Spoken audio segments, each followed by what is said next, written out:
Hello and welcome to This is the Way, a podcast sponsored by the Hong Kong Ethics Lab of the University of Hong Kong. My name is Richard Kim. And I'm Justin Tewald. For our Chinese-speaking audience, 欢迎收听道可道中国哲学播客. Okay, so today we're going to talk about the Neo-Confucian philosopher Zhu Xi. ZHU is the family name. XI is the personal name.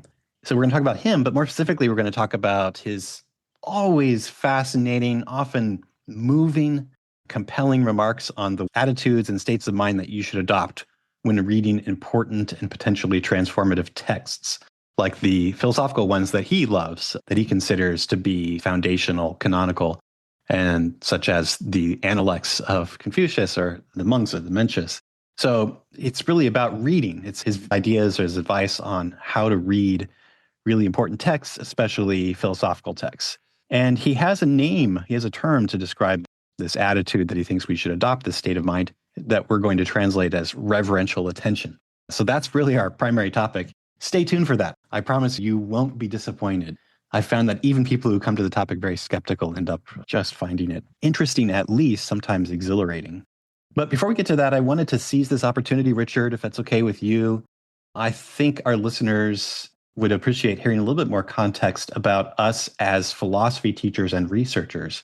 I sometimes get these questions from people who listen to the show regularly. They ask me, have your views really changed as a consequence of all the philosophy that you work on, and have your behaviors really changed? And for me, that's a good and important question to ask, because I think that some time ago, at least for me, one of the reasons I started taking philosophy very seriously is because I wanted to become a better person, because I wanted to, in some sense, come closer to the truth about certain fundamental issues, or at least be better equipped to cope with fundamental uncertainty about those issues, and thus change the way I live.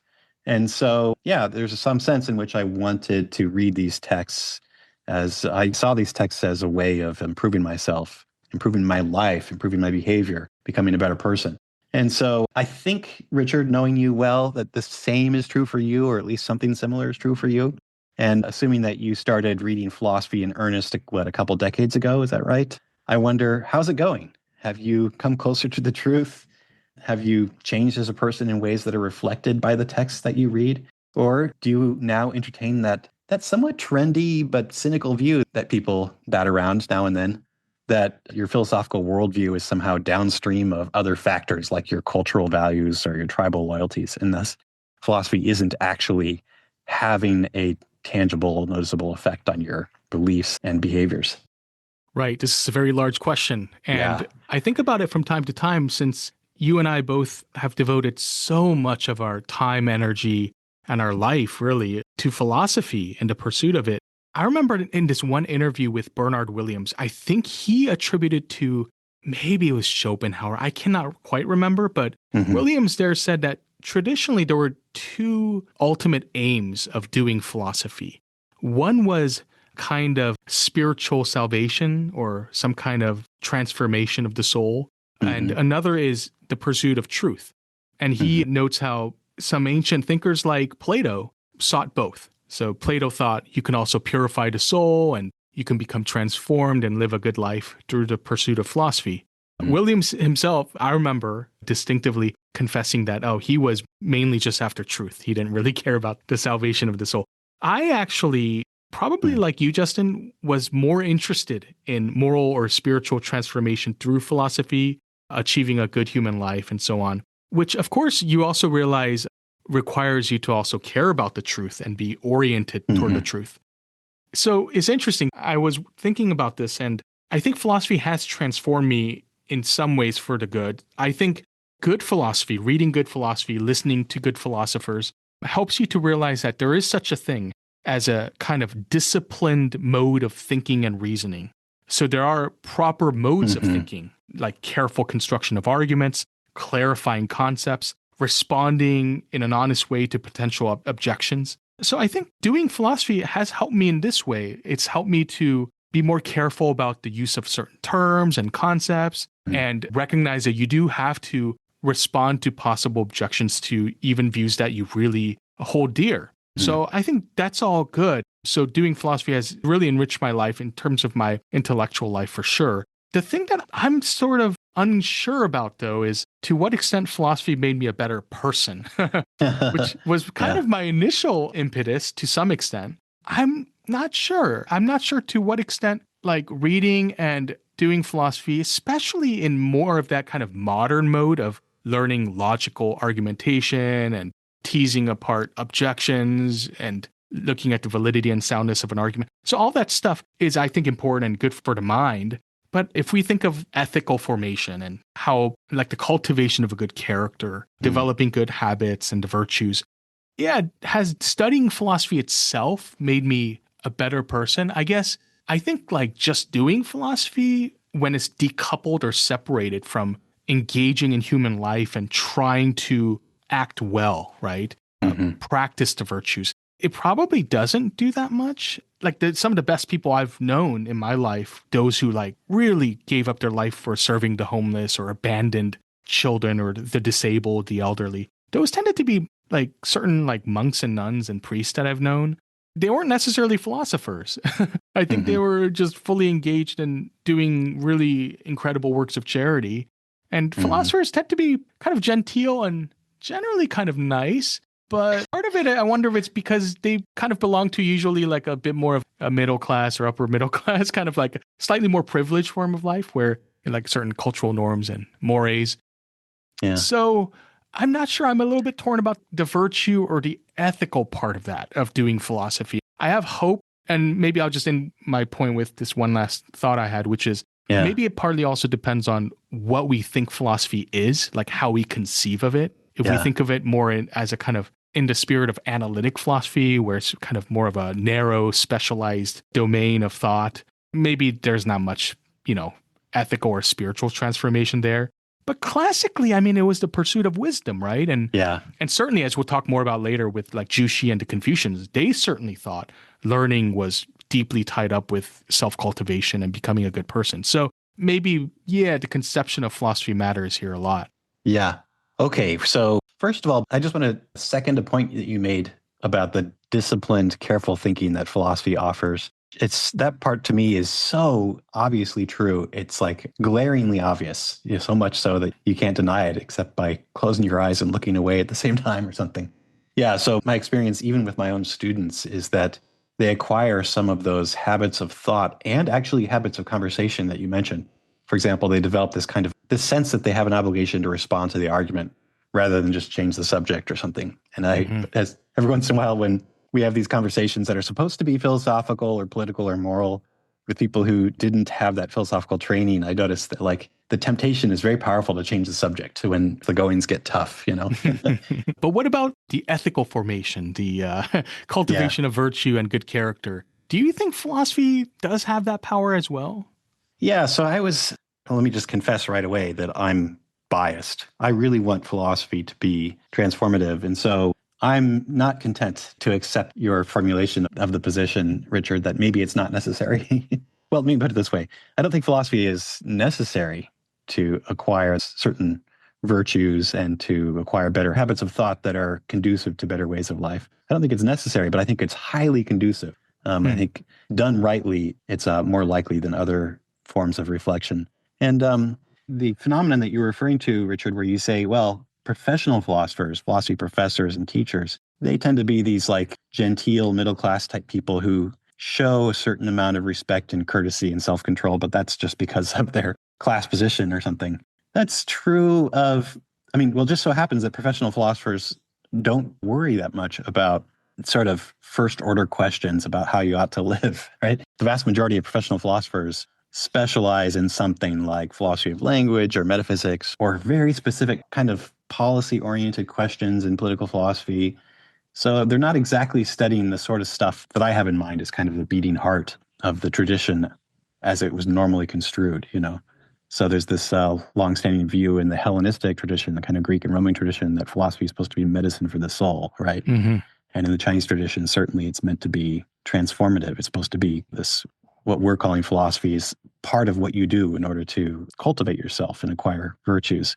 The content there is different. The objectives are different. So I guess I would just say, that's the mere fact that professional philosophers may not seem on average to be better people wouldn't necessarily say, tell either for or against the view that I want to be true, you know? Right. And you added like depending on philosophy done in a certain proper way. And so Yeah. philosophy in a broader sense and as the pursuit of wisdom. I mean, what you might even say is, yeah, but like my grandma never studied philosophy, let's say, but she Yes. was a wonderful person. But Yeah. what you might say to that is, but maybe she was pursuing philosophy in this sense, Yes. right? Yes. Obviously not reading, I don't know, Whitehead or, Yes. various Kant. Bernard Williams. Yeah. Yeah, yeah. But like she was pursuing philosophy. She was thinking deeply about issues that matter and thinking about how to organize her life and treat people well. And those were things that came out of a certain mode of reflection that we could also call as part of philosophy. Yes, exactly. Thank you, Richard. You've found the view that I wanted to articulate. There's a certain understanding of doing philosophy in my special sense, my kind of more traditional sense, according to which you are in some sense building on the sorts of wondering, the sorts of pondering, the sorts of questions and inquiry that come to you naturally, whether or not you have a formal education. And all it is slightly more structured, slightly more disciplined wondering and curiosity and inquiry. But its roots are still essentially the same roots that people who have very little bookish learning can find and discover. So I don't know. I think to answer your original question, Richard, about whether it's transformed me, I definitely can think of a lot of views that I used to have that I now consider to be very flat-footed. That's kind of an English idiom for, I don't know, simple-minded or simplistic. So I still remember in my very first intro to philosophy class, I'm embarrassed to admit it, but I kind of consistently defended utilitarianism. I mean, I liked the kind of conceptual neatness of the view and found it easy to like slot in defense of it whenever someone attacked it. And certainly those days are long gone. I mean, my views are just much more complicated. I'm even reluctant to put it this way, but I guess they're closer to virtue ethics. Mm-hmm. And that again is from reading a lot of philosophical literature on that topic. I don't know, there's a lot that's changed. I used to have naive views about well-being. I didn't appreciate the complexity of all these questions about distributive justice. I mean, that's not even the half of it. So I actually don't struggle very much to think of lots of cases, lots of places where like my views have changed as a result of my philosophical reading. Yeah. So, of course, there are very sophisticated utilitarians. And I bet Yes, right. those who are listening right now are saying to themselves, wait, but I'm a philosopher. I've been reading philosophy. I'm still a utilitarian, dang it. Yeah, And right. Yeah. so, which also one thing to point out is philosophers disagree a lot. Like when it comes to the empirical studies, I think basically it's like third utilitarians right now, third Kantians or deontologists of some sort, and a third virtue ethicists. It's like really well divided among professional academic philosophers when they do these surveys of which normative ethical theory you endorse. And these philosophers are all extremely smart. You know, many, maybe even most of them, I would suspect, are smarter than me. And they've thought through the argument. So I don't know. I mean, one of my philosophical heroes who just passed away a couple weeks ago, Alistair MacIntyre, he talks about interminable, deep moral disagreements that are so fundamental that it's extraordinarily difficult to determine how to settle those debates. And that seems well realized, at least among even the academic philosophical community. Yeah, right. So, well, there again, I want to distinguish between philosophy as this long-staying tradition, something like a way of life, and philosophy as a disciplinary academic pursuit. So it seems to me that professional philosophers have a kind of interest in staking out some intellectual territory, some ideological territory, and defending it. And that's part of how they sort of get ahead in their profession. There's a pretty powerful incentive structure in place to make sure that virtue ethics never completely dominates, right? You know, there will always be critics. If everyone were on board with virtue ethics, that would be no fun. There would be no good excuse to publish articles. So it seems to me there will always be disagreements. And it's true that there's something about the nature of the content and the way in which you get purchase on those arguments, which makes them interminable. I mean, there's a way in which you can't really solve them in the way that you solve debates about, you know, whether it's raining outside, for example, or even questions about quarks, you know, subatomic particles. Admittedly, I'm mostly relying on anecdotal evidence, but it just seems obvious to me that if you have a kind of sincere interest in figuring out how to live, however you choose to construe that phrase. And you're really serious about it. And especially if as you get closer to the end of your life and stop worrying so much about like your professional status and like your kind of the various ways of measuring career success and stuff like that. And you're just kind of actually genuinely interested in getting it right. Then there's a way in which you sort of open up to nuances and to powerful arguments that I think make you at least somewhat more sophisticated and thus more likely to arrive at better views. I mean, it's clear to me that, at least in retrospect, my initial philosophical worldviews were both wrong, not even trending in the right direction. Like at least there's a sense in which like directionally, I'm better positioned than I was at the age of 10, much not to mention 18 or 19. Mm-hmm. And that, I mean, in a way, many of the classical traditions, and in fact, we should now turn to Zhu Xi, because the Confucians certainly would agree with you that doing philosophy, learning, and reading important classical philosophical texts is actually going to help form you, and in a good way. And in fact, I think one of the central concepts that we're going to explore today is this attitude that Zhu Xi calls Jing, or it's best translated as reverential attention. Yes, and I like that. Yeah. It's the kind of focus that you should have when reading, and perhaps more controversially, the evaluative stance that you should adopt. So we're going to talk about Zhu Xi. We've talked about Zhu Xi in the past. He's from the Song dynasty from the 12th century, and one of the most important Confucians, later Confucians, that I know, Justin, you've read and thought a lot about. Yes. Yeah, so we have talked about Zhu Xi before. There was an episode where we kind of introduced him officially, and we introduced his metaphysics with Stephen Angle. But I don't want to assume that everyone heard that episode, or for that matter, remembers it. So I'll just say very quickly, yeah, he's 12th century CE, 12th century Common Era. Oh, sorry, yeah, CE. Yeah, Confucian. So that's the Southern Song dynasty. It was really a Confucian age. The politics at the time were very, very Confucian. But the China itself was kind of militarily speaking not a dominant power. It was just one, in some ways, arguably like a powerful but intimidated power among, say, three in the region. And it was the last kind of Han-ruled dynasty before the Yuan dynasty, before the Mongolians conquered China. And so that was when Zhu Xi lived. And he stands to the classical Confucian tradition, people like Confucius and Mencius.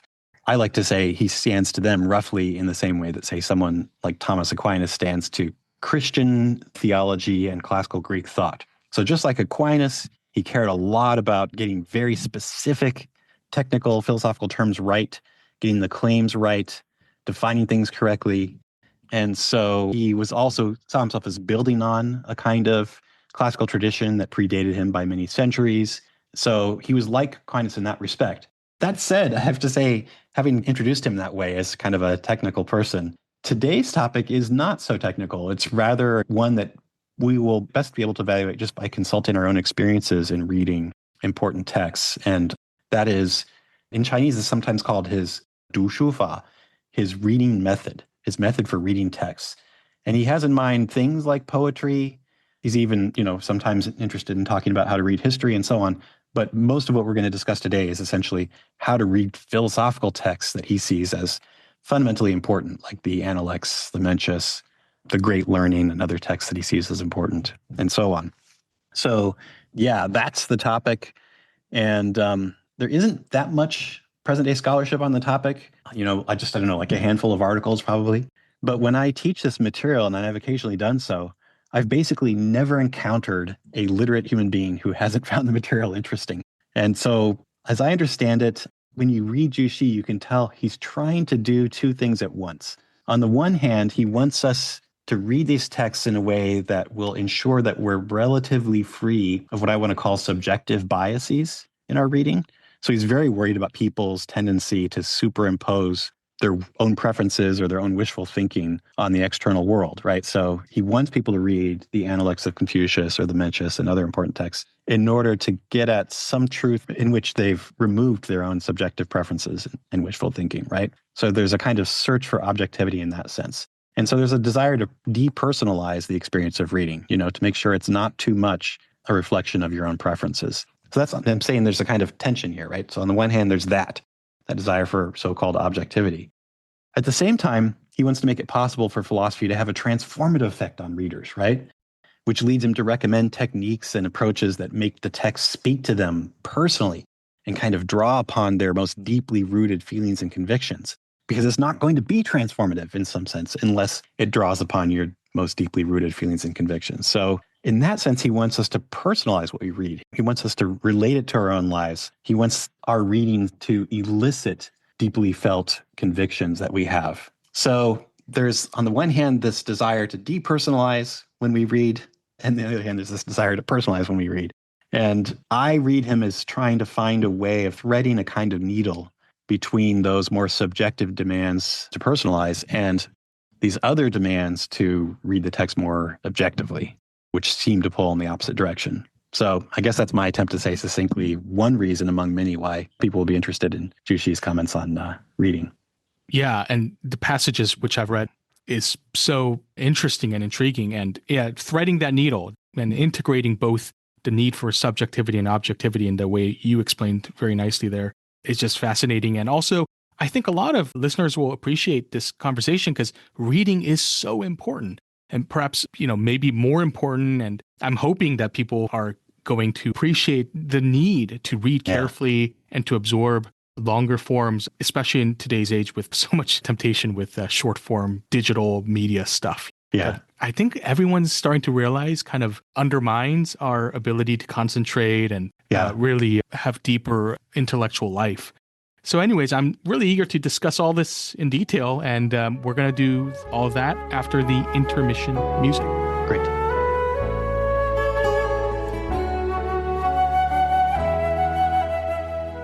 Okay, so we're back, and today our main course, so to speak, is going to be Zhu Xi on reading philosophical texts with reverential attention. There was a lot of rich and stimulating text to choose from, obviously way too much, so we're going to focus really on 4 passages. And the first 2 passages is going to provide what we're calling an insider view of reverential attention. And this is meant not to tell you what it looks like from the outside or give you a description from the outsider's perspective, but to tell you or remind you of what it seems like from the inside, the experience of it. Mm-hmm. Then we have 2 passages that illustrate the theme or tension that Justin mentioned before the break, the demand to personalize our reading so that we feel it deeply and it has the potential to transform our character and way of life. And another one that illustrates how he wants us to depersonalize it so that we don't just simply impose our own subjective biases and preferences onto the text itself. Yeah. So there's going to be these 2 passages that illustrate both of those sides. And finally, we're going to discuss how Zhu Xi aims to resolve this tension. Again, the tension between the need to experience the text and personalize it on the one hand, but also to read it objectively without just simply reading into the text what we want. Now, before we get to the passages, I think we should just point out that these passages and the whole topic today should resonate with a lot of our listeners, especially in 2025, in which we're just flooded with so many distractions, right? Like smartphones, TikTok, you name it. And I think even in Zhu Xi's time, you get the sense from his advice that he also knew of students who are also struggling with distraction. Distractions can come from anywhere. You could be at a silent retreat and still be distracted even with no phones around, right? So distraction is just part and parcel of human life. And I think Zhu Xi is really quite aware of the difficulties of deep, close reading. So I think this whole topic is extremely relevant. And I think a lot of our listeners will be eager to perhaps learn from this master of the Confucian tradition. Yeah, that's a good point, Richard. So, right. There was this experience I used to have all the time back before the great age of distraction, before we had cell phones and everything, where I guess I would call it kind of immersive reading, where I would have been reading a text for a long time. And, there are texts that I haven't thought about for decades that I would read back when I was an undergraduate. And I would be so deep into the text. I'd be so immersed that I could see connections that I otherwise couldn't see. I was really just for a period of time not fretting about relationships or the kind of more, mundane worries of life, and just thinking about these big picture worldviews that I was reading about when I was reading philosophical texts. And I loved that experience. And I have to say, there's really no substitute. Like, as proud as I am of our podcast, I don't think it's the case that you can listen to a podcast and find yourself that deeply immersed in a system of thought such that you're seeing all kinds of connections and making all kinds of inferences on your own. There's really no substitute for deep immersive reading in that respect. And so, yeah, I think that Zhu Xi is essentially, I hadn't really thought of it this way until you kind of put it this way. But yeah, he's basically saying that is a very important experience to have in order to have the right transformative effect in reading these old texts. And you can't get that with distraction. So one of the reasons that he's recommending what we're calling reverential attention is because he wants us to achieve that state where we're really excited about and enamored of, in awe of the ideas, the arguments, the worldview that we're reading about, so that we can't help in some sense but keep reading and keep wanting to piece it together. He's trying to help us discover certain sorts of positive incentives and positive motivations to engage in that sort of deep immersive reading. And he's worried about doing that against the backdrop of all kinds of distractions, which indeed did exist then, even without cell phones. So you could argue that his recommendations are even more in demand now. Actually, now that you mention it, can I just tell a quick story? So I have this story. I'm simplifying things a little bit, but I sometimes say I went through a kind of midlife crisis at 40 and started teaching this course that was a kind of philosophy as a way of life course. I called it Philosophy and Personal Development. And I taught that at San Francisco State University. And I think I probably taught it 5 or 6 times total before I left for Hong Kong. And one of the things that's important about these courses that are meant to teach you philosophy as a way of life is that usually there's some point in the course in which the students are supposed to adopt some sort of philosophical practice, like maybe it's meditation, if you've been reading about Buddhism, maybe it's something that comes out of Epicureanism or Stoicism. But anyway, you're supposed to adopt this practice. And once I introduced Zhu Xi's stuff on reading with reverential attention, suddenly that became the practice that everyone wanted to adopt. Not quite everyone, but I'd say majority of them, despite the fact that I was only offering this little bit of the reading of Zhu Xi as a kind of supplement to the course. It was not the main course, to use your metaphor, Richard. It was not like there was a whole unit on Zhu Xi. I just thought the readings on reading with reverential attention were cool and useful. And yet people wanted to adopt his practice. And I think now that you mention it, maybe that's because they had this sort of deep yearning or craving for what I'm calling immersive reading. They felt that there was this experience that they once had and now rarely have because of the prevalence of TikTok and YouTube and their cell phones and texting and so on. And they wanted to find some way of recapturing it. And so they used Zhu Xi as their excuse to kind of set up a structured exercise, according to which they actually set aside their distractions and read these old texts in a sustained way with reverence and awe, Yeah. No, that's great. Yeah, I think you're right that a lot of students are craving this deeper immersion into the world of reading and books and deep philosophical ideas. And I do think it's unfortunately harder to do now because of all these short form distractions. Yeah. Yeah. Okay, well, I guess we should get to these passages. Yes. So the first one is what we're going to call the inside view of reverential attention. Yeah. And Justin, you were going to read it. Yeah, we have 2 passages that are meant to illustrate the inside view. And so we're kind of the first chunk, So here's how I can set these passages up. I'll say that basically this term that we're translating to reverential attention, it's jing.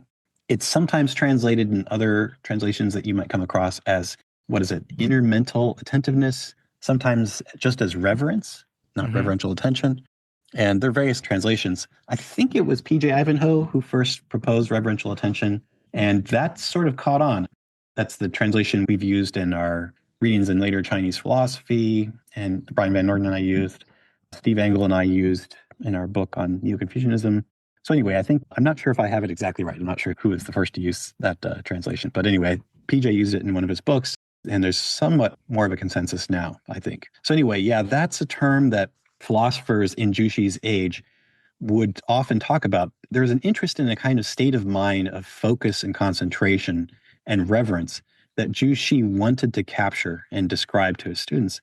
And he was essentially objecting to the fact that if you looked at Buddhist thinkers who were interested in a similar sort of state of mind, or even earlier Neo-Confucian philosophers that he identified with, that he saw himself as building on, he thought they tended to reach for this lofty language to describe the state of mind as a really sort of distinctive, elite, rarefied thing. And that was actually a problem, he thought, because in fact, we know what reverential attention is like. We're all perfectly familiar with it. We just have to be reminded of it. We just have to point to ordinary experiences where we have some taste of it. And so that's why we're about to read these passages that I'm calling the insider view. He's trying to say, look, it's not that hard to find examples of reverential attention. You all know it from your own personal experience. Now, in his case, the personal experience that he thinks his students will share is essentially the experience of performing a ritual ceremony. So, this is something that people living in a Confucian society would all have quite a bit of experience with, ancestor worship, various important ceremonies of state if you're involved in the kind of public culture in any way, weddings, funerals, and so on. Even in our day, I think, although we're not quite as ceremonial as they were in Song Dynasty China, we all understand that there's a certain sort of gravity, kind of seriousness and reverence and respect that you're supposed to adopt, and that you even find yourself kind of involuntarily trying to adopt when you participate in these ceremonies. So, just a kind of feeling of being fully present, feeling respect, not just being disrespectful, not being too slovenly or careless, being serious, being focused. That sort of state of mind that you're trying to get yourself in, that you might have some experience of when you're performing in a ceremonious way, right? That is reverential attention. So the first passage is one where he quotes some snippets from the Li Ji, the rites or the record of ritual, one of the 5 classics that many good Confucian students will read. And the rites or the record of ritual is describing essentially the postures that you're supposed to adopt when performing these ceremonies, I think to remind you of the state of mind that you're in when you're adopting those postures. So I'll read that one. Okay, so this is Zhu Xi, quoting from the rites and then explaining. He says, this is a quote, "Sit as though you were impersonating an ancestor. Stand as though you were performing a sacrifice." And here's another quote. "The head should be upright, the eyes looking straight ahead, the feet steady, the hands respectful, the mouth quiet and composed, the bearing solemn." And that's the end of the quotations. He then says, these are all aspects of reverential attention. So you see, he's just trying to remind his students of that state of mind that they're in when they're doing these things, when they're impersonating ancestors for a certain ancestral sacrifice, when they're almost in any ceremony trying to look straight ahead, keep their feet steady, their hands respectful, their mouth quiet, and so on. It's, he sometimes describes how you're supposed to sort of stand upright and not slouch. All those things that you just instinctively find yourself doing when you're trying to show respect. That's something of the taste of what it is to be. And that's supposed to remind you of what it's like to be in the state of mind. So that's one passage. Here's one more I wanted to read to you because it's a little bit more challenging, I think. But he starts out by saying, "It's an extremely simple matter. Just arouse the mind and prevent it from growing dim. And in 1 or 2 days, you'll see the results. It'll be easy and save you trouble." So he's trying to describe how easy it is. It's not this rarefied, difficult thing to achieve, reverential attention is. He says, just arouse the mind and prevent it from going dim, all right? And you'll see results just in a couple of days. He goes on to say something really interesting. He says, it's simply a state somewhere between thinking and not thinking. So it's a state between thinking and not thinking, he says. Why is it that you find it difficult and don't do it? So that's just from a passage where he's talking to his students. So yeah, there's a lot to say about this. I think that most of us have some experience with reverential attention, even though most of us don't live in Confucian societies, even those of us who grow up in East Asia, South Korea, China. Your societies are Confucian in some respects, but not quite as Confucian. It's not suffused with Confucian ritual propriety like Zhu Xi says. But we all know this experience because we've all found ourselves in those situations where slouching somehow seems wrong, It seems like the wrong expression of the state of mind that you're supposed to be in. And this interesting suggestion that when you're in a state of reverential attention, you're in a state that falls between thinking and not thinking, that admittedly is a sort of difficult, is a challenging little line to interpret. Here's one stab at it, and I don't have absolute confidence that I have it right. But it seems to me that sometimes that Zhu Xi, when he's talking about this state of mind, he has something that we might call kind of open-ended alertness. So he's thinking about a state of being alert and aware. So you're not asleep, right? You're not thinking. You are thinking in the sense that you're alert. But you're not thinking about anything in particular. Your thinking has no sort of drive or objective. You're not trying to solve a particular problem or discover some particular thing. So maybe the analogy is roughly to someone who is playing defense in some sport, say basketball, Presumably, if you're playing defense and the ball is on the other end of the court, you want to maintain a sort of an alertness, but it's not a kind of alertness that has any particular problem or goal in mind. Why? Because just about anything could happen, right? The ball could come your direction and maybe you need to catch it. Or it could come your direction with player X, the opponent X or opponent Y, right? Different opponents could come. Maybe the opponent could be trying to maneuver around you. Maybe the opponent could be trying to take a shot. All those potential moves that the opposing team could make require that you just have a kind of open-ended alertness so that you be ready for any possibility, right? And so it's a state between thinking and not thinking in that sense, in the sense that you are alert and aware, but not thinking about any one particular objective or aim or trying to solve any one problem or what have you. Yeah. Mm-hmm. It almost seems like a flow state of some kind. Yeah. Or when you're driving, you're not really thinking exactly. You're not thinking of some specific object. I mean, Right. unless you're just like daydreaming or something about some specific event that happened. But if you're just driving, I mean, you're aware. Like, you see the red light, you stop, and you see a car. You'll see the need to slow down, or pedestrians crossing. You'll notice. But yeah, you're not actively dwelling on an object. So it's interesting because initially I would have thought reverential attention, especially because of that idea of attention requires attending an object. But here he seems to be clarifying that you're not thinking about something in particular. Yes, right. Yeah, just to give you a little bit more context that I think may help here, this term jing that we're translating as reverential attention is actually probably best understood in the classical Confucian texts, like the rites that we mentioned earlier, the record of ritual, or the Analects, as basically referring to great respect or reverence. I think that's kind of the classical sense of the term. Zhu Xi, of course, is writing many centuries later, and by this time, Buddhism has come to town. Buddhism has come to China and has become wildly popular. And if you're a person like Zhu Xi, then one of the reasons you went through a Buddhist phase earlier in life is because you liked meditation. You found meditation useful and great for your kind of mental discipline and so on. And so you have some experience with meditation. So now I think it's safe to say Zhu Xi, like a lot of other Neo-Confucians in his era, they're looking for terms in the classical Confucian canon that seem to resemble in some way terms that are used in Buddhist works to refer to mindfulness, that state of concentration and focus, right, that Buddhists seem to be getting at when they teach people meditation. And so not just Zhu Xi, but the Chung brothers before him, other Neo-Confucians, are looking around for terms in the classical Confucian canon that might make them think of mindfulness so that they can say, here, we Confucians also have our techniques of mental discipline. And we too have thinkers that recommend a state of mindfulness. And they land on jing, which I really think in the core sense of jing in the classical text is just reverence, being really, really respectful. Or maybe reverence is a little bit beyond respect. We can discuss that perhaps. But they're now adding to it that there's an element of mindfulness, which is why it's felicitous to translate jing in Zhu Xi's context as reverential attention, because he wants to capture this kind of Buddhist mindfulness. There's a lot of language, if you look at the passages in Chinese, that will remind you of Buddhist mindfulness. Mm-hmm. That's really helpful. And I like also how the state is physically embodied. So he thinks that there are specific bodily positions, postures that are really important to maintain. And I think it really rings true to me. I mean, if you're at like a funeral, I mean, there's ways to behave like in terms of your bodily posture that would be quite disrespectful.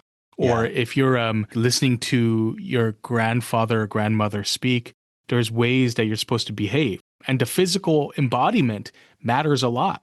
So I think the physical points here about the head being upright and the eyes looking straight and the feet being steady and so on, all these things are actually extremely important. Yeah, right.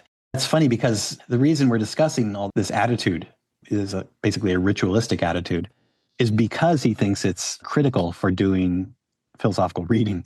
And so you might say, well, what does this have to do with philosophical reading, adopting the right posture, And I think there are two things we could say in response to that concern. One is it may be that the best way to kind of realize this attitude is by adopting the right posture. And so I have to say that when I read this stuff, I was remembering when I was an undergraduate reading Spinoza, of all people. I don't actually remember Spinoza all that well, but I remember being in awe of Spinoza as an undergraduate. And so much so that I remember sitting at my desk and feeling somehow that it was inappropriate to slouch the way I was as I was reading, that somehow I had to like adopt a more upright posture and sort of stand at attention or sit upright, sit at attention as I was reading.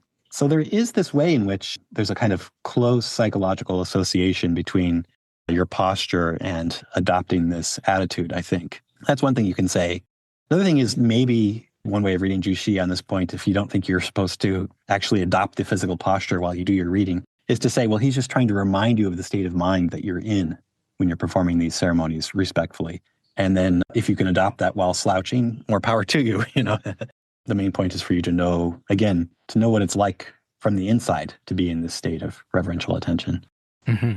Okay, good. So I think that will naturally lead us to this third passage, which we're going to call the personalizing reading. Yeah. And I'm going to read this one. And basically, Zhu Xi here, I think, is advocating the need to really personalize these texts so that we really experience the text and make it sort of our own.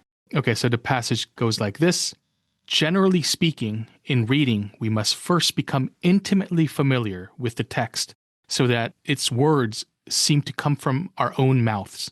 We should then continue to reflect on it so that its ideas seem to come from our own minds. Only then can there be real understanding. Still, once our intimate reading of it and careful reflection on it have led to a clear understanding of it, we must continue to question. Then there might be additional progress. If we cease questioning, in the end, there'll be no additional progress. Yeah. I love this passage. I just love it. There's so much about it. So, let me just dispense with some of the more obvious stuff. Like, first of all, it defies a certain stereotype of staid, orthodox Confucianism, conservative Confucianism, that he's saying, no, you got to keep questioning, right? In some sense, you should question it ceaselessly because presumably you always have additional progress to make. So he wants you to raise questions. That's one thing. But the main thing for me has got to be these lines, become intimately familiar with a text so that its words seem to come from our own mouths. Continue to reflect on it so that its ideas seem to come from our own minds. I'll just supplement a little bit here and say, if you read a lot of Zhu Xi's stuff on the 读书法, the reading method, you'll see that he actually does recommend recitation. He recommends that you memorize certain important texts and then recite them. And one of the ways in which you reach that point that the words seem to come from your own mouth is you've recited it so many times that it just comes naturally. Just think of idioms that we use nowadays in English, right? That come naturally to us. So it's just like it trips off the tongue, It's so natural. So there's two kinds of personalization here, I think. One is physical, right? Like really formulating the words comes naturally to your mouth, which is achieved through recitation. And the other is cognitive, not physical, right? The ideas seem to come from our own minds. And he seems to suggest that reflection and asking questions are the ways in which you get to that point where the ideas come from your own mind, where it feels as if the ideas come from your own mind. So, I understand him to be saying something like this. The ideas will seem to be coming from your own mind when you start to understand why. When you're not just endorsing a view, but understanding why that view is correct or compelling or persuasive. And then you'll kind of achieve that state, which is analogous to the words coming from your own mouth, You'll be able to stand behind the view in some way. So just to make it really, really clear, I kind of regret using this as an example, but I think it's a neat one conceptually. Vegetarianism. Let's say that you decide to adopt a vegetarian diet because, I don't know, some text that you read recommended it. You're reading an old Buddhist text, And so you adopt a vegetarian diet, but you don't really know why that's the correct diet to adopt. You're just doing it because some authority recommended it to you. In that sense, the idea won't seem to come from your own mind. I think Zhu Xi is assuming. Once you begin to know the reasons for it, you understand that, animal suffering matters in various ways that are comparable, perhaps, maybe not exactly the same, but comparable in key respects to the suffering of people you know and care about, or the suffering of animals you care about. And then you sort of know more about factory farming or the environmental costs of vegetarian diet. Then you start to have the sorts of reasons that will make it seem like it comes from your own mind. And we should add to this, Zhu Xi is assuming that ultimately, when you study the Confucian classics in particular, you're going to discover in them moral patterns or moral principles, as he calls them, that actually resonate with your own nature in some way. So there's a further reason why the ideas will, quote unquote, seem to come from your own mind, which is that in some sense, your deepest natural sort of feelings and convictions will be harmonious with these views. Yeah, I really love this passage as well. And yeah, Zhu Xi is really advocating this need to continue questioning the text too, to make progress, to wrestle with the actual text, to raise maybe even some objections to it or arguments against it and really think about it critically, not just simply absorb it like it's the truth. And this idea Yeah. of also coming to understand the reasons or the why behind the ideas also seems extremely important. And, there's this old definition. Maybe it's not old. Actually, I think it was given by, again, McIntyre. He defines tradition as an extended argument in time, which I Yeah. always liked. And so, yeah, Zhu Xi recognizes that tradition is when it's embodied in a healthy state, you are continually extending the tradition by raising questions and making progress through the questioning. So Yeah. I thought this was just a really excellent passage. Yeah. Yeah. One thing that's going on in the background here is he's assuming that there are different degrees of understanding that you could achieve. So one thing that's really cool about the later Confucian tradition, this came up actually way back when we did our episode on the autobiography of Confucius, where we talked about there were the kind of different levels of epistemic achievement, Mm-hmm. each of which reflected greater and greater internalization and greater understanding. Zhu Xi is alert to that. So what he's trying to say here is that it's not enough just to sort of know some content, be able to kind of endorse Mm-hmm. knowledgeably some view that you can state in the form of a proposition. You have Mm-hmm. to understand it. And what understanding seems to mean for him is something like you can do things with that knowledge. So the person who's just adopting a vegetarian diet because some Buddhist text recommends it, that person doesn't have much understanding, right? They can't yet defend it. They can't yet explain why it's the right view or even like sort of respond to objections. They may not even be very good at explaining how to apply it in particular cases. Let's say you have some borderline case, like, I don't know, someone wants to eat some insects or something. What would you say if you are only a vegetarian because a text told you to be a vegetarian? It seems like you have to know why the vegetarian diet's right in order to be able to answer these questions about borderline cases. So there's a lot of stuff you need to be able to do with the knowledge in order to count as having the right sort of grasp or understanding of it. And what Zhu Xi is saying, you acquire that by asking questions, right? And by sort of raising doubts. There's another passage, actually one of Zhu Xi's more frequently seen analogies, an analogy you'll come across relatively often if you read a lot of Zhu Xi, has to do with knowing your own home. And so he'll say, it's like not enough, there's different ways in which you can know a home. You can see it from the outside, you can see it from the inside. You can be so familiar with it that you sort of know almost intuitively what the layout is like, I mean, I imagine he's thinking you could close your eyes and walk from one room to the other without looking, that kind of thing. So just as there are all these different angles, perspectives, and ways in which you can know your own home, so too all these different angles, perspectives, and ways in which you can know the moral patterns or moral principles that he's interested in here. Yeah. Yeah, and that's how you make it personal. So you, through this process of grappling and questioning, and so you're not just aping the words of the text, you're able Yeah. to Yeah. really absorb it and then, of course, apply it in various ways. And that's the mark of true understanding. I think I might have mentioned this book to you, but it's by this author named Mortimer Adler. And he has this book called How to Read a Book. I think it was Yes. published in sometime around 1940. And he also talks about this need to personalize a book. And you do this, he also says, by actively engaging with it, wrestling with the arguments, and making it a part of your own thinking. And actually, one kind of concrete advice he also gives is like writing into margins, like writing question marks and good. and underlining points or like making objections. And I think I read that in high school and I tried to start doing that. Not sure if I fully was able to make good use of it. But yeah, he seems to also suggest kind of a similar process here. And Adler was, of course, deeply entrenched in books. I think he taught at University of Chicago for a while, and he was very much into the great books learning. Yes, that's fascinating. Right. So as someone who grew up before the age when you read most books a digital surface, like an iPad or a computer screen or a phone screen, I can definitely relate. Yeah. That was the thing to do, especially with philosophy books, was spend some time writing marginal comments, making connections to other parts in the text. I remember I had all these little symbols I would use to kind of connect. I would say, like I'd draw a little target and draw one on another page and say, these 2 points are connected. Raise objections, that kind of thing. Because of all that marginalia, I'm always worried about someday someone inheriting my books and looking at all the things I wrote as an undergraduate. I remember I even had a grad student once who told me that he was embarrassed by his underlining because he went back later and saw that he'd underlined the wrong things. You know what I mean? He'd underlined stuff that was relatively trivial and not pivotal. You know what I mean? But anyway, yeah, that's a good concrete example of how you personalize the text and make it your own, right? Mm-hmm. Yeah, so now I've said that for Zhu Xi, it's important to personalize the text because that's what enables it to become transformative for you.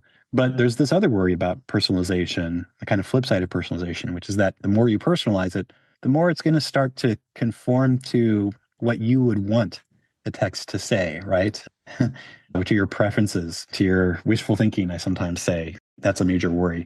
And if you read all of Zhu Xi's considerable stuff on reading techniques and reading methods, you'll see he's worried about that too, a lot. I mean, he's very concerned about it. In fact, if there's anything that sort of runs through the later Neo-Confucian tradition, not just Zhu Xi and the Cheng brothers, but people like Wang Yangming and so on, it's this worry about what they sometimes call si yi, selfish or self-centered ideas, thoughts, inclinations, or we might say subjective self-serving biases, right? There's a worry that somehow most of our judgments in life when it comes to these really important matters are going to go wrong because we're superimposing our own subjective preferences on things. So that worry about self-serving bias, cognitive bias, really runs through Zhu Xi's work on the reading method. And so he spends a lot of time talking about how you can avoid that problem. And our fourth and final passage, is an illustration of that worry. It's a nice sort of clear, concrete, I think relatively clear example of the problem. So here it is. The problem students have with reading is simply that they wish to advance and are unwilling to retreat and reread. So here's his first point, is that there are a lot of people who are kind of rushing through the text. They're not willing to kind of retreat and reread. The more they advance, the more their reading lacks understanding. Okay, so he's worried that by rushing through, you won't have understanding. It'd be better if they were to retreat, but fully comprehend what they read. Okay, that's one worry. Here's another worry. In general, the problem is that they stick to their opinions and are unwilling to give them up. So it's just like hearing litigation. I love this analogy. If beforehand the mind supports proposition B, it will simply search for the wrongs in A. If beforehand it supports A, it will simply discover the wrongs in B. All right? So this is a phenomenon I think we're all very familiar with. He goes on to say, better to put aside one's views toward A and B and slowly examine them both. Only then will one be able to distinguish right from wrong. Now he quotes an older Neo-Confucian philosopher in his tradition as he sees it, Zhang Zai. He says, Zhang Zai said, wash away the old understanding and bring forth new ideas. This statement is extremely apt. If one doesn't wash away the old understanding, where will the new ideas arise? Students today have two kinds of flaws. One is that they let themselves be ruled by personal prejudices. The other is that they embrace received theories. Interesting, huh? He continues, even if they wish to shake free of these, they'd still naturally be troubled by them. Okay, so first of all, I'll just say, once again, the emphasis on thinking for yourself is very clear here. Once again, it defies a kind of stereotype about a orthodox Confucian education. He doesn't want you to embrace received theories. He thinks that's a real danger, a hazard for students, that students are often, in some sense, their learning is inhibited because they're too quick to embrace received theories. That's one point. Another point is I just love the description of a particular way that your self-serving cognitive biases can interfere with your judgment. He says it's like hearing litigation, and beforehand, if you support proposition B, then you're going to look for all the wrongs in proposition A, right? If you support proposition A, you're going to discover all the wrongs in proposition B. That is, Jonathan Haidt has a kind of popular book on, I can't remember what it's called, but I'll put it in the show notes, where he describes that bias as the inner lawyer bias. So just as a lawyer, at least in an advocacy system like they have, in many countries, the lawyer is assigned a position. The lawyer is either assigned to the defense or to the prosecution. And that means that that lawyer is, like, in some sense, supposed to focus on all the strengths of their position and the weaknesses of the other position. And They're not necessarily looking to give a fair hearing to both sides. That is a tendency which I experience again and again and again in my own reading and deliberation about important social issues. So he's saying we've got to avoid that. The question is how we do it. And he has a number of techniques that he recommends.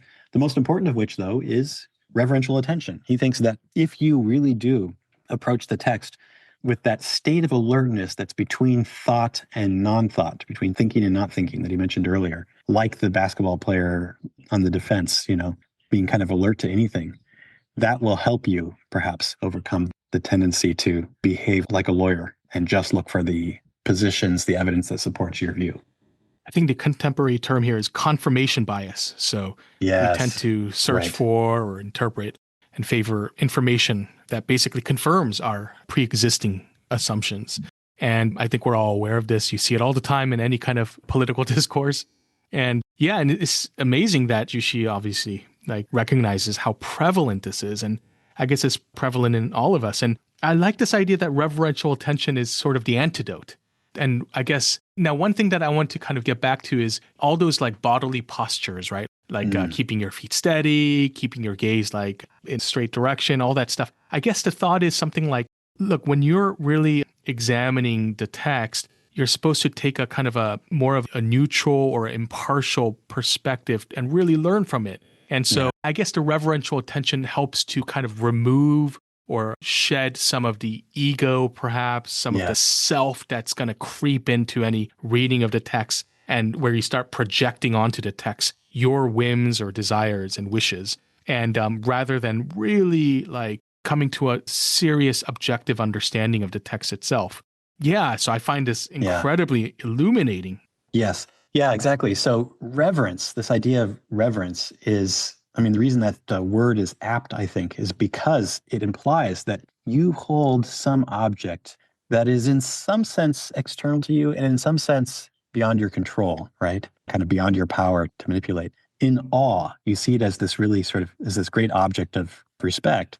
And because you're adopting that attitude, that is supposed to prime you, I think, in some way, to be more receptive to ideas that you may otherwise not want to hear, And when I think about my own philosophical education, it's almost obvious to me that, in retrospect, that a good philosophical education, one where the ideas, the arguments get some traction, requires that attitude. So I told you in the first part of today's show, when I was taking intro to philosophy as a 18-year-old, 19-year-old, I had this really flat-footed, utilitarian view. It would be very easy, I think, to get stuck in that framework where very easy for me sometimes to slip back into that view where no matter what objection someone brings to me, I can think of how utilitarian would respond to it, And I actually think it did require that at some point I just set it aside and say, okay, these texts are worthy of my reverence. These texts are worthy of this sort of tremendous respect. They've stood the test of time. People have found them powerful, compelling, and so on.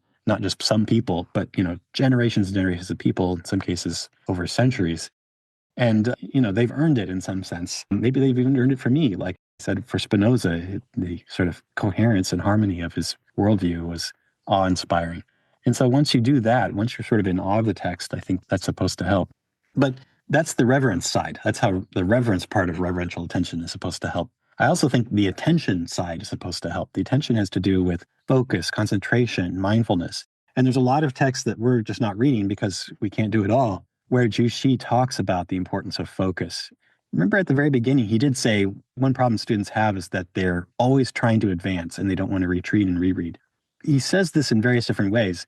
People are always trying to get to the end. They always want this sense of completion, even if it comes at the expense of a sort of superficial understanding of the text.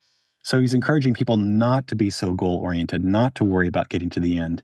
He even has this rule of thumb that he offers in various places where he says, take the amount that you think realistically that you could read, maybe it's 10 pages or something, 20 pages, and then cut that in half, right?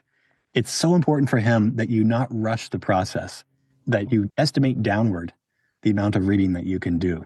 And that's all in the interest of making sure that you're staying focused on the ideas and arguments as they're being presented to you and not being too goal-oriented, not trying to rush the conclusion. One experience that I want to relate here is, so like a lot of people, I remember often getting quite nervous and anxious about public speaking. So like whether it's giving a talk or sometimes in a Q&A session surrounded by really smart philosophers as a graduate student, especially, I remember this, I'd be very hesitant because I'd be very scared that like, oh, my question is stupid or something like that. And so I would start feeling this tension already when I started thinking of raising my hand to ask a question. One of the things that helped me over time in both asking questions and also public speaking was when I stopped thinking about myself, like I'm not sure if I'm articulating this properly, but when I kind of removed myself and really was more focused on the question or the idea. And so when I'm giving a talk, like it's the exploration of an idea and an argument, which may or may not be good. And maybe, there'll be devastating objections. But when I would frame it more like that, where it's not me doing the questioning or putting on a performance, because that's, then you become instantly self-conscious, self-aware, and you're like starting to judge yourself and worry about yourself being humiliated. But if you're really earnest and sincerely devoted to figuring out whether this argument or idea is any good, and maybe it'll turn out to be not good. But either way, if you have that right kind of reverential attitude and you're attending to the idea really, or attending to the object outside of you, then you're not going to be the self and the ego is not going to be as involved. And I remember that really helped me a lot in diminishing some of that anxiety or the concern I had for being embarrassed or whatnot. Yeah, beautiful. I think you've put your finger on a feature of reverential attention that's supposed to be operating when you're reading these philosophical texts and discussing them. Yeah, so there's a kind of self-consciousness that is considered to be pernicious, to be kind of a danger to good objective inquiry here. And that's the kind of self-consciousness where you're worried about what other people think of you, right? Like their impressions of you. Right. And kind of maybe you're worried about your own success or failure. Yeah, the idea is you're supposed to be so reverential. You're supposed to be so in awe of the importance and the kind of magnitude and the gravity of these views and the arguments for them and such, that you really just stop thinking about yourself in some sense and start thinking about whether they're persuasive, what makes them persuasive, what doesn't make them persuasive, and so on. You're just kind of letting the views and the arguments lead the way in some sense and taking the agency out of it. That's really well put. And yet I still want to say if you read more of Zhu Xi, you'll see lots of sort of tensions. I don't know if tensions is the right word, but you'll see recommendations that he makes that seem to pull in the other direction. For example, having just agreed with you, Richard, that in some sense you're supposed to be unself-conscious. At the same time, he does say again and again that you need to make the readings relevant to yourself. There's a stock phrase that you see in his work on the reading method, which basically says, yes, apply it to yourself, apply it to your own life. So that's understood as something like, when you're reading Mencius and he's talking about how you discover the sprouts, maybe you haven't had exactly the experiences that he mentions, thinking of a child about to fall into a well or seeing unburied bodies of your family members in a ditch, Maybe you haven't had those experiences, but if you can somehow connect them to experiences that you do have that are relevantly similar, relevantly analogous, that's going to give them more purchase. That's a way of personalizing the texts and their arguments that he welcomes. And yet, precisely by connecting them to your own life, maybe there's a danger of bringing in subjective biases, Mm-hmm. Yeah. So, no, I love all of that. And so I guess one of the things that we're going to explore now is trying to integrate both this kind of depersonalized view of really letting go of our biases and prejudices when we're reading the text with reverential attention, but also still, somehow making a personal connection and kind of implementing the text and internalizing it into our own actual life, which requires a kind of subjective connection to the text itself. Okay, yeah, right. So we did say that Zhu Xi is trying to thread a needle, really, between the depersonalized reading and the personalized reading. How does he thread that needle? Here's an attempt to sort of describe. So I think that Zhu Xi is acutely aware of this issue. And so if we had more time, we would read some of the passages where he's trying to thread that needle, but they're pretty long-winded passages. So here's what I think we can say in general to try to describe his approach. So there are two things. First, there is a division, what I want to call a division of epistemic labor. So he wants to distinguish between processes and attitudes that help us to personalize in the right way and those that help us to depersonalize in the right way. So he thinks that, if you divide up the work and assign them to the right tasks and phases and moments of your reading, that kind of thing, They won't pull against each other so much, right? That's the first point. And the second point actually is a really deep and profound one, and for me, very interesting, but for some people, perhaps a little hard to stomach, which has to do with his metaphysics. I think his metaphysics is meant to help us solve this problem. So let me just take those one at a time. The division of epistemic labor is something like this. There are some states of mind and mental tasks that are meant to help ensure that we are reading Confucius as Confucius meant to be read, And then there are other states of mind and mental tasks that are meant to help ensure that we experience his words and ideas as ones that we personally feel and can ultimately personally endorse. All right. So let me see if I can give you an example. Okay. So here's one that surely will happen to anyone when they're reading the Analects. The students frequently ask Confucius about the most important virtue, humaneness, ren, sometimes translated as benevolence, sometimes goodness. Anyway, it's a very important virtue. And because it's an important virtue, students are often asking him about it. And Confucius doesn't, in the Analects at least, he rarely just gives a direct answer. He often acknowledges that humaneness has certain implications or entailments, but he rarely just gives them a kind of a direct counter definition of it. And so you're forced to sort of piece it together. So let's say you want to read Confucius as Confucius meant to be read, or understand Confucius as Confucius meant to be understood. You're looking at lots of different passages in the Analects and looking at his different answers to these questions about ren, humaneness, and you're trying to piece them together. And your attempt should be depersonalized in the following senses. First of all, you're approaching the text with reverence. I mean, you're assuming that there are good reasons to be taking this text very seriously and reading it with charity and so on.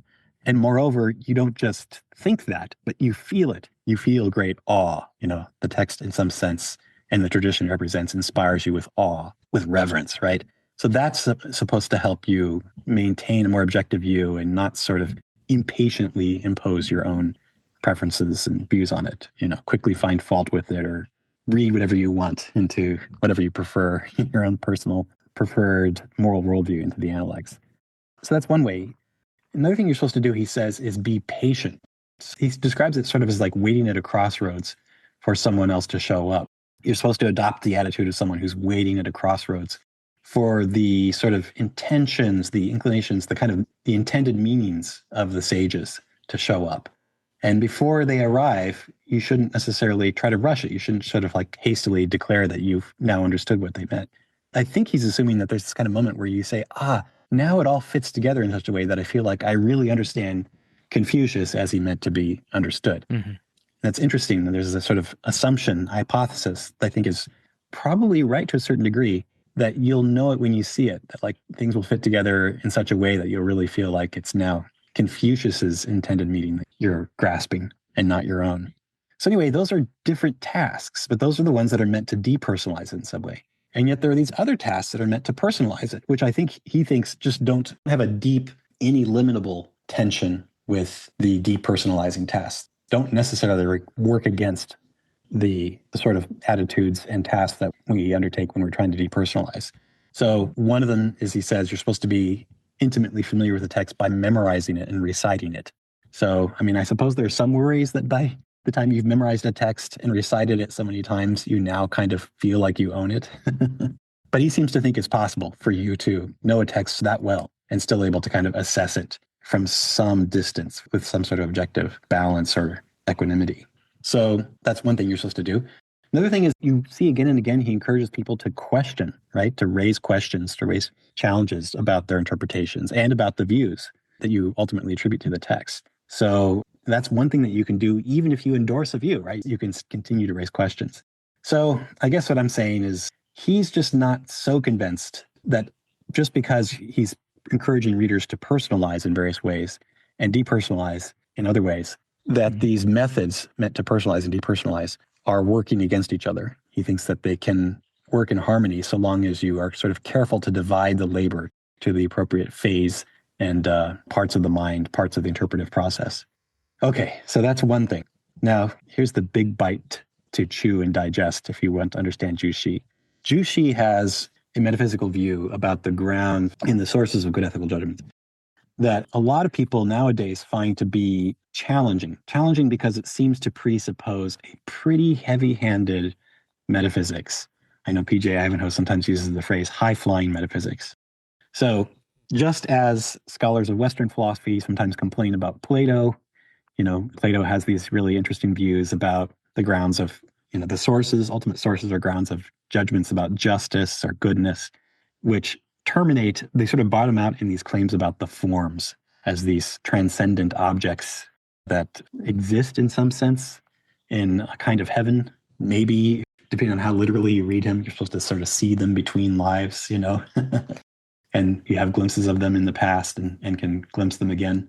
But anyway, the point is, it's a challenging metaphysics insofar as it requires us to posit the existence of these things for which we don't have a lot of direct experience, right? So that's true of Plato. Something similar is true of Zhu Xi. Zhu Xi says that ultimately the grounds of good, sound ethical judgments and the source of them is what he calls tianli, roughly translated as heavenly pattern or heavenly principle. And heavenly pattern is both out there, as an objective thing in the world. It doesn't depend upon our subjective preferences or arbitrary subjective, reactions to things. And yet he also thinks, and this is the hard part, that it is in some sense manifested in or endowed in our original nature, our inherent nature. So it's both out there and in us as a part of our original nature.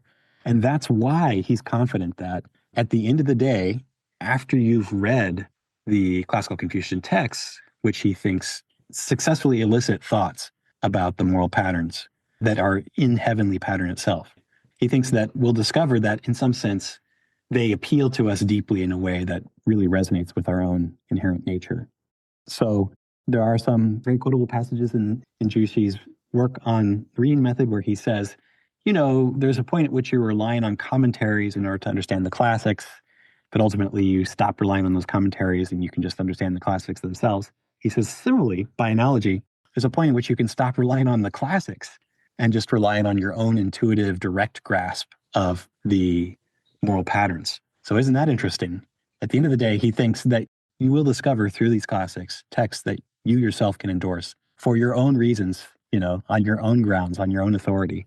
That now elicits this very important term in Zhu Xi's moral epistemology, getting it for oneself, which I'm almost reluctant to utter because I could go on all day as soon as I utter it. But anyway, that's an important feature of the kind of grasp that he thinks we're aiming at. Now, let me just say this. It's a hard metaphysics to swallow. A lot of people will think, well, that's weird. So there are these heavenly patterns that somehow are endowed in us just by nature. So by nature, we have this sort of well-formed moral capacity. That seems like a hard thing to accept. But here's why he thinks this is kind of the only path forward if you want to take seriously sort of virtue ethics as he envisions it. It's because ultimately virtue is supposed to be something that we instantiate, grasp, and follow wholeheartedly, right? And because he has a kind of, we might call it a rational hope in our own capacity to become virtuous people. And that requires that we have some potential to be transformed by insights into the way. And in order for that potential to even be sort of a plausible thing, for it to be plausible that we could actually be transformed, he thinks it just has to be the case that in some sense our nature itself is constituted of these moral patterns and principles. So one way of putting it is, I don't know if this is fair to the Greek tradition or the tradition of Plato, Richard, maybe a more charitable reading, but it seems like when you're reading a lot of the old Greek texts, the assumption is that there's a kind of direction of fit, as philosophers sometimes say, problem at work here. And it's assumed that it's like he's assuming that your mind is plastic enough that whatever the forms require of you, your mind will be able to adapt to it. It will be able to fit itself to whatever it is the forms require. It'll be able to endorse and be motivated by the requirements of the forms, right? So the direction of fit is entirely mind to form. Mm-hmm. An advantage of Zhu Xi compared to Plato, or at least that caricature of Plato, is that he recognizes that the mind isn't that plastic. And so he recognizes that in order for it to be possible for us to have wholehearted virtue, it's just got to be the case that there is some pretty strong motivation, both in kind of human feeling and in human intellect, to endorse in the final analysis or at the end of the day, the moral patterns that we discover through good philosophical study, at least good Confucian study. So the direction of fit is not that the mind is supposed to conform in every way to the moral patterns. The assumption is that the mind will have to do some, kind of purging of impurities and so on. It'll have to do some updating and conforming. But there's a sense in which it's already primed or well prepared. It already has the predispositions the kind of growth predispositions, the deep, in some sense, maybe not fully conscious psychological, ethical commitments and motivations to endorse the way of life that we will discover through our philosophical inquiry and reading. Yeah, this is very difficult stuff. I guess the whole metaphysics maybe will be difficult for someone to totally subscribe to. But I do think that Zhu Xi is getting at something deep here, maybe also as part of our moral experience, where if we truly come to fully embrace and endorse some moral ideal or moral value about justice or whatnot, there's a sense in which it just seems so clear and at home with everything we believe and our worldview. It almost seems like, wow, it was just fitted, or it just somehow harmonizes with truly like our deepest self, something like that. I mean, even in Kant, right? Kant has this very challenging idea too about how morality ultimately comes from within us because it comes from the very structure of practical reason. And so that's why morality is autonomous and is so tightly woven together with the notion of freedom, because it kind of reveals the deepest part of us, which is our very structure of rationality. Yes, I think there's also this kind of maybe a more of a general principle that sometimes you find in philosophy about you can't give that which you do not have. So I'm reminded of this story from, have you ever read the book You Must Be Joking, Mr. Feynman?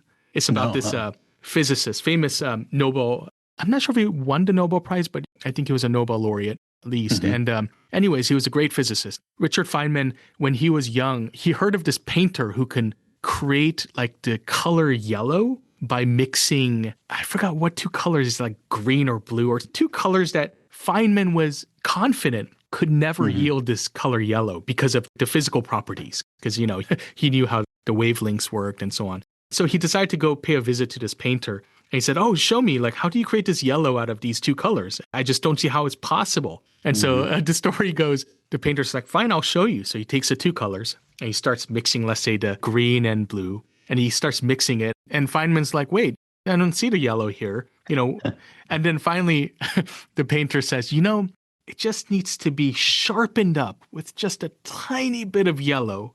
And then the color will appear. Yeah. And so he takes a dab of yellow and puts it in. And of course, then it starts transforming itself. And then the Feynman is from the book. He says, oh, of course. Yeah. Once you put in a little bit of yellow, then you can get the color. But without it, you would never get that color. And so the idea is something like, I'm trying to find the right principle. I'm sure there's a term here, but something like you need a bit of something in order to realize it at all, or something like that. Yeah, it seems like more of a general philosophical principle here. Yeah, it's, it gets really challenging, but it's also, in some sense, the most important insights one could have into at least a philosophical worldview, an ethical worldview in the neighborhood of Zhu Xi's. It doesn't even have to be Zhu Xi's exactly. But yeah, there's this assumption that you have to have some yellow to start with. I like that story. In order to get the yellow that you need. For that reason, you have to have some access to these moral patterns and principles in order to get full virtues.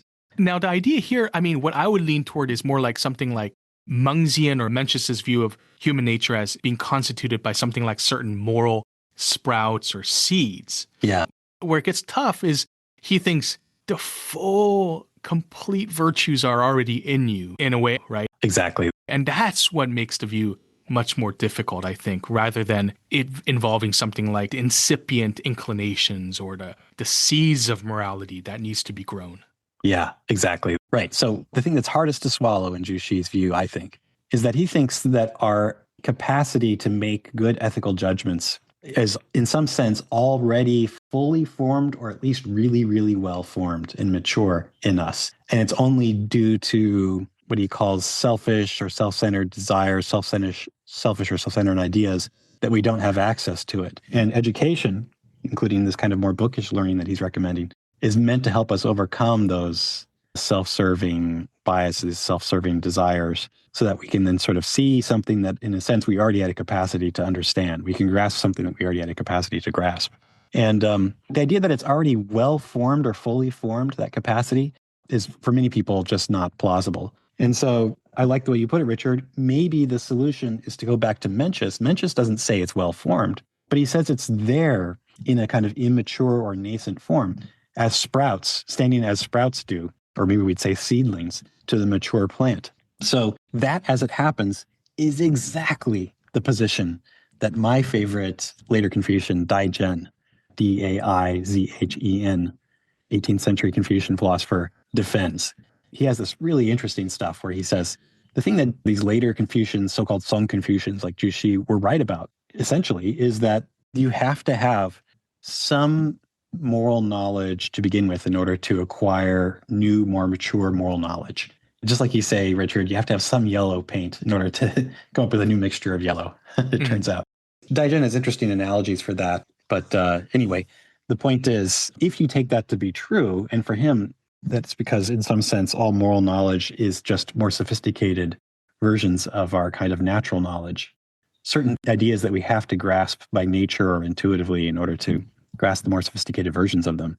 Then if you think that's right, you don't have to sign on to Zhu Xi's kind of fully formed capacity for moral judgment view, his view that we have this well-formed capacity by nature. It could just be that, like, if you want to have wholehearted virtue, it'd be possible for you in roughly the same way that it'd be possible for a peach pit to grow into a full, flourishing peach tree, you know, and that it come naturally for you in the same way that it does for the seedling version of the peach tree. So, in other words, yeah, you don't have to go so far as to posit this kind of like this really robust, mature capacity to make complex moral judgments right from the start. So long as whatever moral judgments you're ultimately able to make in your kind of sagely or more mature form are in some sense consistent with, harmonious in some ways with your deepest natural commitments and concerns and values, that's enough. That's enough to get to wholehearted virtue. Right. Yeah. All right. So I guess I feel like I should come back. We should come full circle and sort of try to restate the point, as the issue as I originally envisioned it. I said that for Zhu Xi, he has this reading method that he recommends to people that is meant to both depersonalize and personalize the content of the philosophical work that we're reading, so that we're able to both assess the positions and the arguments more objectively on the one hand, that's the depersonalized side, and also experience the content as transformative, you know, actually sort of change our entire structures of beliefs and also our behavior on the other hand, and that's the more personalized side. So how does he do that? Well, I think first of all, he does suggest some techniques that perhaps you can implement even at one and the same time, so to speak, right? Like you can both adopt the kind of patience that he recommends and also take steps towards trying to personalize and think of examples from your own life that would in some sense illustrate the lessons that you're reading in the text. So that's one thing you can do. But the other thing you've got to do, at least on his account, if you assume that the mind isn't fully plastic, that there's a lot about human behavior, human psychology, that's more or less fixed by our nature, is you've just got to start from what I think he would treat as a necessary presupposition that can be verified and confirmed over time. That, in fact, many of the moral patterns that we'll discover in the worthy texts, like the Confucian texts, but not only the Confucian ones, will turn out to be ones that resonate with you, with your deepest, innermost convictions, and will have been resonating with them all along, if you could only see them clearly.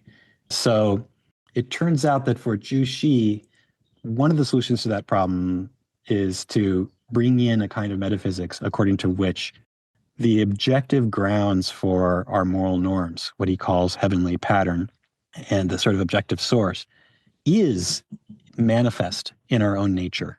That in some sense, our nature understood as kind of the original inherent nature before it's corrupted by various worldly things that he calls the vital stuff, you know, of the world. We already have that access to those patterns in us, so to speak. And for that reason, they are going to be deeply felt and they're going to come naturally to us and they're going to feel like they're kind of, in some sense, a part of our natural selves. Mm-hmm. Yeah, that's really great. Super interesting how the metaphysics is supposed to also help bolster this, creates a kind of harmony or fit between the world and our inner self. And yeah, that would be cool if it was true. I don't know if I can fully buy it, but it's a really fascinating, intriguing picture. And obviously, Neo-Confucians really accepted this worldview, this metaphysics, across not just in China, but Korea and Japan as well. And so I think, yeah, maybe it was also a very inspiring way of thinking about ourselves and the world. Yes, yeah, exactly. You can see that many people found Neo-Confucianism to be both sort of interesting philosophically, but also worthy of a kind of maybe religious or religious-like or spiritual reverence itself, because there is a kind of vision, hope for some sort of transformative realization or revelation. So, yeah, exactly. Well, okay, we've gone on long enough. And one of the things that always amazes me about doing these episodes with you, Richard, is it always goes a little more smoothly than I expect. Like, oftentimes, and this has certainly been true this week, we haven't had that much time to prepare because we're recording a lot of these back to back. And so I'm still kind of digesting the material that I've read. But you somehow managed to move the conversation along in a really natural way. And yet, by the time we're done, I'll realize, oh, we only talked about 20% of the stuff that I would have liked to have mentioned. And one of the things I would have liked to mention this time is the good secondary scholarship on this issue. I say there's not much, but what's out there is worth reading. So one of the things I'll do is I'll add to the show notes both some translations of Zhu Xi's comments on the reading method, so you can read the master himself on this issue, and also some secondary articles, some articles and book chapters on it. So that's what you can find if you go to the supporting page on Warp, Weft, and Way, the blog where we host discussions of the podcast. But we'll call it a wrap for now. So that was the way for today. 感谢你的收听, and thanks for listening, everyone. We'll see you next time. Bye, everyone.